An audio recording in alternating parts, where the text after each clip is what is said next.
이 만든 우리 이재명 후보 관련된 부분은요 명언집입니다. 네.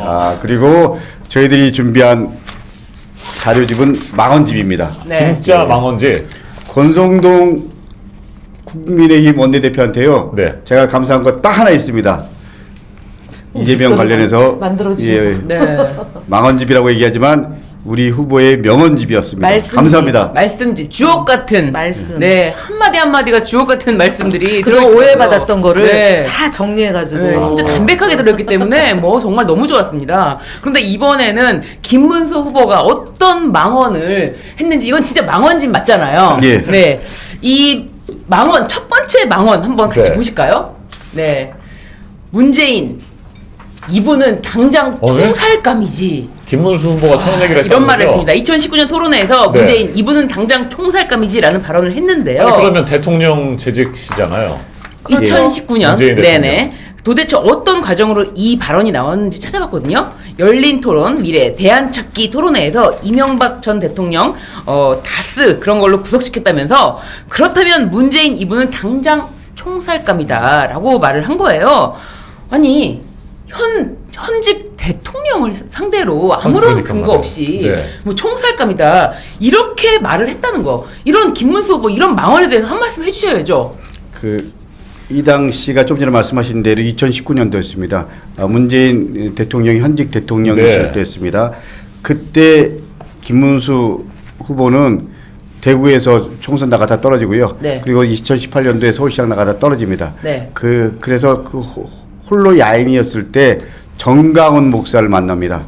그래서 정강훈 목사와 함께 자유통일당을 만들려고 하고요. 그야말로 구구 세력의 길을 걷습니다. 네. 그러면서 구구적 발언을 이제 본격적으로 시작합니다. 그럴 때 이명박, 박근혜 두 전직 대통령 구속이라면 네. 이런 말, 문재인 이분은 당장 총살감이지 이런 구구적인 발언을 합니다. 다시 말씀드리면 제가 이 경험을 해보는 역사책에서 의하면 좌파가 우파로 갈 때, 우파가 좌파로 갈 때 극으로 가는 경향이 있습니다. 김문수가 대표적인 좌에서 우로 넘어가서 국으로 된 사례입니다. 그렇기 때문에 이런 말을 서슴없이 하고요. 두 번째로는 이명박과 특수한 관계라고 생각하시면 될 것 같습니다. 사실은 윤석열 씨가 대통령 후보로 나왔을 때 가장 열심히 도왔던 그룹이 이명박 그룹이었습니다. 지금도 뒤에서 이명박 그룹이 열심히 돕는다고 하고요. 제가 알기로는 2월 달에 김문수 후보가 이명박 전 대통령을 만났습니다. 그래서 나름대로 본인의 앞날에 대해서 고민하고 얘기를 나눴을 겁니다. 결론적으로 말씀드립니다.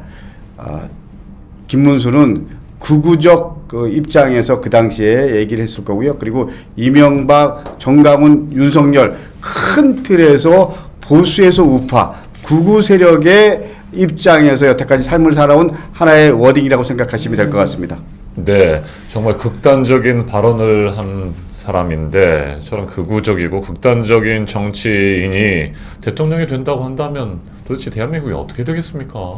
아니, 그렇죠. 후보가 될 자격도 없는 사람이에요. 그러니까 그렇죠. 대통령이 된다는 건 상상도 못하겠고 이 사람은 후보가 돼서는 안 되는 사람이죠. 맞습니다. 네, 이분이. 네. 그리고 기본적으로 네. 우리나라 사실 사형 폐지 국가잖아요. 그러니까 사형. 네. 네. 사형.